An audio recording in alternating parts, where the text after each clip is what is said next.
喺魔術表演嘅節目度就見到吳若希一望到 Louis 表演魔術，哇！即刻話好犀利啊！點解嘅？咁唔知同樣都係現場見到 Louis 表演魔術，陳瑩你有咩反應啊？真係好神奇，啱企喺隔離，我係有少少想偷望嘅，因為我知道有時魔術師係會遮遮掩掩，但係我撳嚟撳去都撳唔到有啲咩串讚，所以係犀利。你都忍唔住講咗句點解嘅？係啊，唔係我即刻 cut 咗，why？ 其實真係會咁樣嘅，你唔知道發生咁嘅事，你忍唔住，你第一個反應就係啊，點解係？真係會問點解嘅，呢個係正常。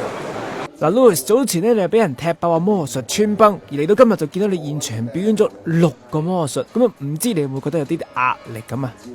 有少少嘅，咁其實每一次都有壓力嘅，做表演嘅時候，因為唔可以出錯啊，好緊張嘅。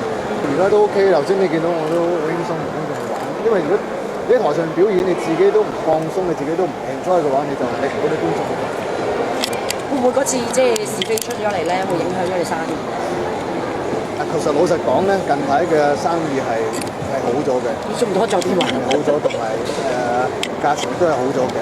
咁其實我覺得應該係關個節目嘅關係事嘅，即係啱啱播完個節目啦，咁大家10集睇咗咁多個魔術，就中意睇多個魔術，係唔好關啲是非事嘅。而家同嗰澳門個魔術師嗰個蘇仲仲等緊佢嘅回覆，仲未得到佢嘅回覆。唔係話俾個限期？係啊，而家律師樓嗰邊仲喺度傾緊，應該會唔會放寬限期，定係即刻就要水咧？而家仲喺度處理緊。